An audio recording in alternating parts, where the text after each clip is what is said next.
नमस्ते बच्चों, मैं धनाजी खाड़े। मेरे YouTube चैनल पर आपका स्वागत है। आज हम स्व विकास और कला रसास्वाद इस विषय के अंतर्गत पाठ तीसरा मैं और दृश्य कलाएं ये पाठ पढ़ने वाले हैं। तो शुरुआत में आपको अपनी बुक में अपने नाम का प्रथम अक्षर हिंदी या अंग्रेजी में उसको चित्र के स्वरूप में मतलब डिज़ाइन में आपको बुक में बनाना है। उदाहरण में कुछ अक्षरों के नमूने वीडियो में आप देख रहे हो, उसको कॉपी नहीं करना है, आपको अपनी आइडिया से खुद से बनाना है। इसको आपको ध्यान में रखना है। ये आपको समझ में आया होगा, इसी मैं आशा करता हूँ। पिछले वर्ष हमने दृश्य कलाओं के संबंध में संक्षिप्त जानकारी प्राप्त की है। इस वर्ष हम दृश्य कलाओं का महत्व, उनकी विभिन्न विचारधाराएं, शैलियाँ, उनमें करियर बनाने की जो संभावनाएं हैं, उनकी जानकारी लेंगे। आगे देखते हैं कला का महत्व। अब इसको आप ध्यान से सुनिए। यदि आपके पास 2 रुपये होंगे तो 1 रुपये का अन्न खरीदिए और दूसरा कला पर खर्च कीजिए, क्योंकि अन्न पदार्थ आपको जीवित रख सकता है, किंतु जीवित क्यों रहना चाहिए यह कला सिखाती है। तो इस विचार को आपको समझ में आएगा कि जीवन में अपने कला का जो असाधारण महत्व है वो कितना अधोरेखित किया जाता है, ये आपको समझ में आया होगा। कला हमारे जीवन को विविध स्तरों पर संपन्न बनाती है।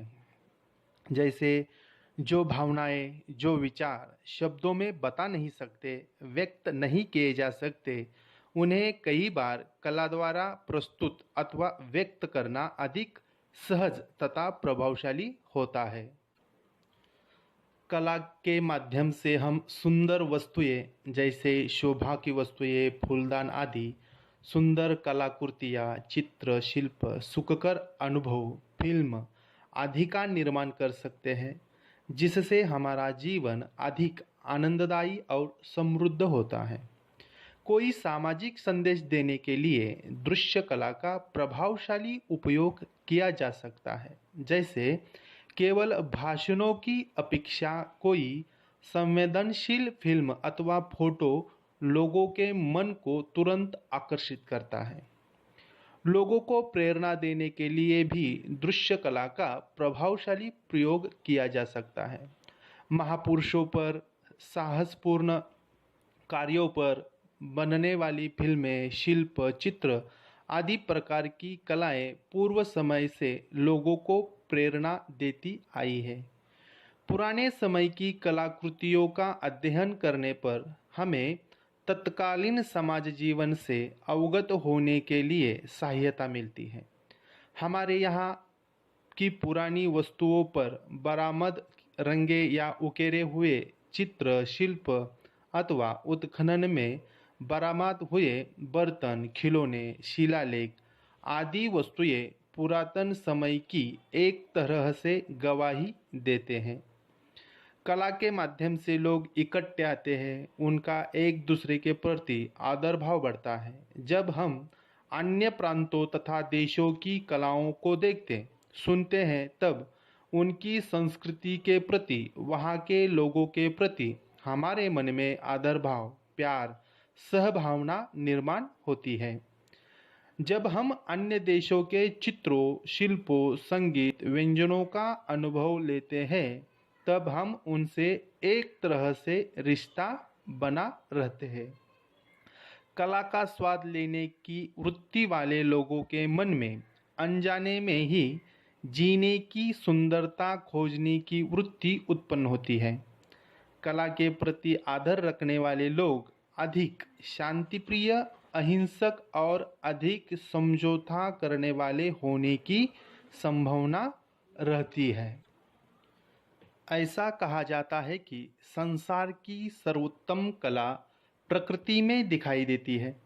प्रकृति में पाए जाने वाले रंग, आकार, नक्काशी, ध्वनि आदि मानव को प्रेरणा देते आए हैं और मानव द्वारा निर्मित कलाकृतियों में कई बार उनकी झलक देखने को मिलती है।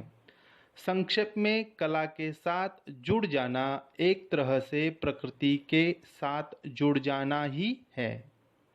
जब हम किसी कलाकृति की निर्मिति करते हैं अथवा किसी कलाकृति का आस्वाद लेते हैं, तब हमें क्या अच्छा लगता है और क्या अच्छा नहीं लगता, यह तथ्य हम पर अनजाने में ही खुलता जाता है। अर्थात कला द्वारा हम स्वयं को अधिक अच्छे ढंग से समझ सकते हैं। मनुष्य जीवन में कला का इतना असाधारण महत्व है कि कला के बिना मानव का जीवन एक प्रकार से पशुओं के जीवन जैसा बन जाएगा। मनुष्य को परिपूर्ण समृद्ध जीवन जीने के लिए किसी ना किसी कला के साथ जुड़ जाना चाहिए और यह आवश्यक है। तो आपको समझ में आया होगा कि कला का महत्व कितना और कैसे है। थोड़ा याद करके देखिए, ये प्रैक्टिकल आपको आपकी बुक में करना है, लिखना है। क्या किसी कलाकृति ने आपको प्रोत्साहित किया है, जैसे गीत, शिल्प, कहानी, कविता, फिल्म, नृत्य, नाटक आदि विषय में सोचो। और यदि आपको इन कलाओं ने प्रोत्साहित किया है तो आपको आपकी बुक में इसके बारे में संक्षेप में लिखना है। तो ये आपको छोटा सा प्रैक्टिकल समझ में आया होगा, ऐसी मैं आशा करता हूँ। अब आगे बढ़ते हैं। कुछ भिन्न दृश्य कलाएं। पिछले वर्ष हमने प्रचलित कला प्रकारों की जानकारी प्राप्त की। इस वर्ष हम कुछ भिन्न दृश्य कलाओं की जानकारी लेंगे। उसमें से पहली है आदिवासी कला। अब आदिवासी कला मतलब कौन सी कला? आदिवासी जन समुदाय भारत की तरह अन्य देशों में भी दिखाई देते हैं। आदिवासी चित्रों में अधिकांश रूप में प्रकृति के घटकों का चित्रण दिखाई देता है। आसान सरल आकारों का प्रयोग करके भी बहुत ही सुंदर चित्रों का निर्माण करना आदिवासी कला की विशेषता है।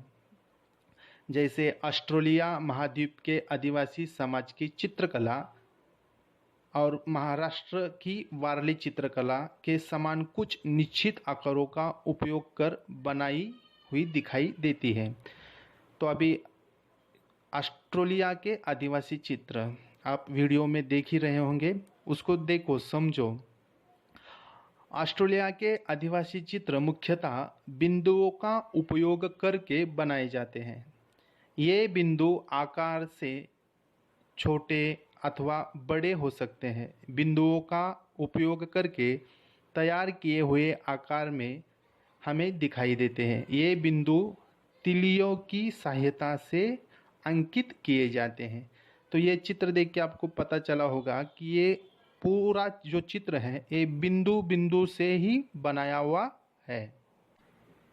तो आपको ऑस्ट्रेलिया के आदिवासी चित्र और अपने भारतीय वारली चित्र तो फर्क समझ में आया होगा। तो ऑस्ट्रेलियाई चित्र बिंदुओं से निर्मित किए हुए हैं और अपने वारली पेंटिंग जो चित्र हैं वो रेखाओं के जरिए बनाए हुए हैं।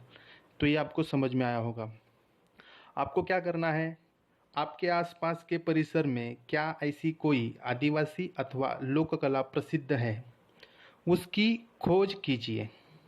उसका निर्माण और संवर्धन करने वाले कलाकार के साथ बातचीत करके उस कला की तकनीक की जानकारी लेना है और अपनी कॉपी में लिखना है। ये एक छोटा सा प्रैक्टिकल आपको आपकी बुक में करना है। अब आगे बढ़ते हैं। कोलम रंगोली कला। अब ये रंगोली अपनी भारतीय परंपरा में रंगोली का कितना महत्व है आपको पता ही है। हर त्यौहार में हम अपने आंगन में रंगोली बनाते हैं। तो ये कोलम रंगोली एक अलग पद्धति की रंगोली है। ये आपको चित्र में देख के पता ही चल रहा होगा। इसको आपको समझना है, चाहे तो आप इसको आपकी बुक में बना सकते हो। अब आगे रेखाटन, रेखांकन, डूडल। अब ये डूडल ये चित्र का थोड़ा सा नया प्रकार है, इसको आपको समझना है। डूडल का अर्थ हाथ में आए पेन, पेंसिल, स्केच पेन आदि माध्यम का उपयोग करके कागज पर उत्स्फूर्त रूप से बिना कुछ सोचे जो आकार बना जाएगा अथवा उसका अपने आप जो आकृतिबंध तैयार होगा उसका रेखाटन अथवा रेखांकन करना ही डूडल कहलाता है। यह रेखाटन कॉपी के कोने में, किताब के चित्रों पर, समाचार पत्रों पर या साफ कागज पर भी किया जा सकता है। आपने भी कभी ऐसा रेखाटन किया होगा। क्या आप जानते हैं कि ऐसा रेखाटन करते हुए मन का बोझ निकल जाता है। आप करके देखो तो आपको समझ में आएगा। अब आगे रचना, इंस्टॉलेशन। अब ये एक कला का प्रकार है। इस कला प्रकार में त्रिमितीय स्थान में मनपसंद वस्तुओं का उपयोग करके यह रचना बनाई जाती है। तो कुछ कलाकार कच्चे माध्यमों द्वारा रचना करते हैं। ब्रिटिश शिल्पकार एंडी गोल्ड्सवर्दी ने इस कला प्रकार में अत्यंत उत्तम कार्य किया है। उसके अधिकांश रचना शिल्प प्राय प्रकृति के सानिध्य में जाकर वहाँ की उपलब्ध सामग्री का प्रयोग करके बनाए गए नजर आते हैं। कई बार शिल्प की रचना पूरी होने के पहले ही वह ढह भी जाती है, परंतु इस कला प्रक्रिया पर दृढ़ विश्वास रखने वाले कलाकार को यही लगता है कि ढहने का अर्थ संतुलन बनना होता है।